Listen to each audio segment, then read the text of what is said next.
Hadirin jamaah sidang salat Jumat yang insya Allah dimuliakan oleh Allah Subhanahu wa Ta'ala, ketika ada pertanyaan kapan nikmat itu akan amat sangat terasa berharga nilainya, maka jawabannya adalah ketika nikmat itu diambil oleh Allah Subhanahu wa Ta'ala. Orang akan sangat berharga usia mudanya ketika dia sudah tua. Orang akan sangat berharga memiliki waktu yang lapang ketika waktu itu sudah sempit. Orang akan sangat berharga akan kekayaannya ketika dia jatuh miskin.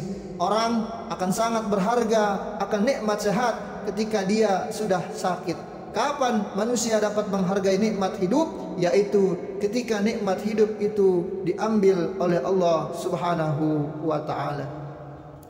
Di dalam Al-Quran Allah mengabadikan tentang orang-orang yang tidak mau mensyukuri nikmat. Orang-orang yang ketika hidup di dunia tidak bisa menghargai nikmat hidup yang Allah berikan. Ketika dia sudah mati, mereka berkata kepada Allah, Rabbana absarna wa sami'na farji'na na'mal salihan inna muqinun. Quran surah As-Sajdah ayat 12. Rabbana ya Rabb, ya Tuhan kami, absarna, kami telah melihat, wa sami'na, dan kami telah mendengar akan siksaan yang Engkau berikan kepada orang-orang yang kufur ketika hidup di dunia. Lantas mereka memohon kepada Allah, farji'na, kembalikan kami ke dunia ya Allah, na'mal salihah, kami mau beramal saleh ya Allah. Lantas Allah mengatakan, inna muqinun, sesungguhnya itu tidak mungkin. Maka nikmat itu terasa amat sangat berharga ketika nikmat itu diambil oleh Allah Subhanahu wa Ta'ala.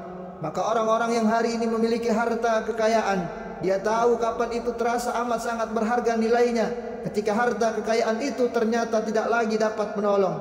Allah abadikan dalam Al-Quran, Quran surah Al-Munafiqun ayat 10, fayaqulu rabbi laula akhartani ila ajalin qarib fasaddaqa wa akum minas salihin.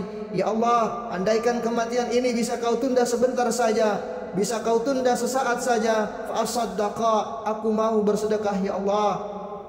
Maka sesuatu itu akan amat sangat berharga ketika nikmat itu mulai dicabut oleh Allah Subhanahu wa Ta'ala. Hadirin jamaah salat Jumat yang insya Allah dimuliakan oleh Allah Subhanahu wa Ta'ala. Ketika Ibrahim bin Adham berjalan di pasar, ia mendengar seorang berteriak selalu mengatakan, bersyukur kepada Allah terhadap nikmat besar yang telah Allah berikan kepadaku. Orang itu terus berteriak mengucapkan kalimat itu. Lantas Ibrahim bin Adham penasaran, ingin melihat siapa orang itu. Namun ketika ia lihat, betapa amat sangat terkejutnya. Ternyata orang yang berteriak mengucapkan kalimat itu adalah orang yang tidak memiliki tangan, orang yang tidak memiliki kaki. Lantas kemudian Ibrahim bin Adham bertanya kepada orang itu, wahai saudaraku, nikmat mana yang engkau syukuri?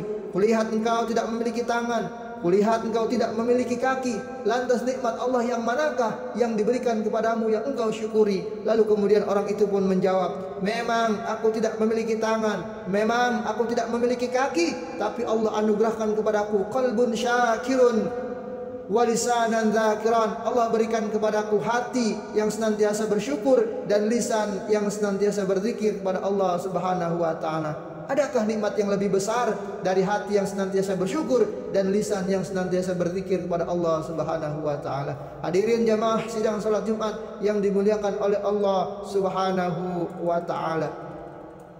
Kalau orang yang tidak punya tangan, orang yang tidak punya kaki, dia saja bisa mengucapkan kalimat itu. Lalu bagaimana dengan kita hari ini yang Allah berikan kedua tangan dan kedua kaki kepada kita? Pernahkah terbersit di hati kita ketika kita melihat orang yang tidak memiliki tangan dan tidak memiliki kaki? Apa yang ia inginkan? Mungkin dalam doanya ia menginginkan kehidupan seperti kehidupan yang Allah berikan kepada kita. Fabi ayyi ala'i rabbikuma tukadziban? Maka nikmat Allah manakah yang engkau dustakan? Marilah kita jadikan diri kita menjadi hamba yang senantiasa bersyukur kepada Allah Subhanahu wa Ta'ala dan menjadi hamba yang menghargai nikmat yang diberikan Allah. Maka nikmat itu akan amat sangat berharga nilainya ketika nikmat itu mulai dicabut oleh Allah Subhanahu wa Ta'ala. Gajah mati meninggalkan gading, harimau mati meninggalkan belang, manusia mati hanya akan membawa amal ibadahnya, selebihnya akan ditinggalkan di dunia yang fana ini.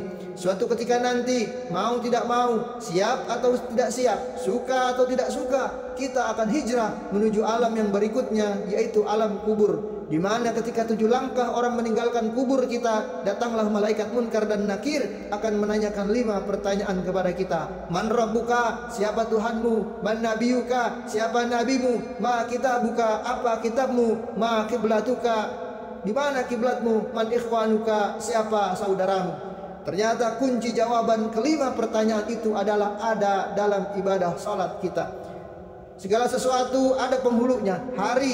Penghulunya hari adalah hari Jumat. Bulan, penghulunya bulan adalah bulan Ramadan. Malaikat, penghulunya malaikat adalah malaikat Jibril. Anggota tubuh, penghulunya adalah hati. Nabi dan Rasul, penghulunya Nabi Muhammad SAW. Sedangkan amal ibadah, penghulunya adalah salat. Maka mari jadikan diri kita menjadi hamba yang bersyukur kepada Allah dan menjaga salat 5 waktu. Mudah-mudahan khutbah yang singkat ini memberikan motivasi bagi kita bahwasanya dunia bukan tempat tinggal kita, tapi dunia adalah tempat yang akan kita tinggalkan. Sayyidina Abu Bakar mengatakan, man dakhala al-qabra bila zadin faka'annama raqibal bahra bila safinatin. Siapa yang masuk kubur tanpa bekal, maka ibaratnya seperti mengarungi lautan tanpa sebuah perahu. Wa tazawwadu, maka mari kita siapkan bekal kita. Fa inna khairaz zadi taqwa, dan sebaik-baik bekal itu adalah ketakwaan kita kepada Allah Subhanahu wa taala. Orang kaya bertakwa dengan hartanya, pejabat bertakwa dengan kekuasaannya, ulama bertakwa dengan keilmuannya, maka persiapkanlah bekal takwa kita. Fa inna khairaz zadi taqwa, dan sebaik-baik bekal adalah ketakwaan kita kepada Allah Subhanahu wa taala. Barakallahu li wa lakum fil Qur'anil azim wa nafa'ani wa iyyakum bima fihi minal ayati wa dzikril hakim. Wa taqabbala minni wa minkum tilawatahu innahu huwal ghafurur rahim.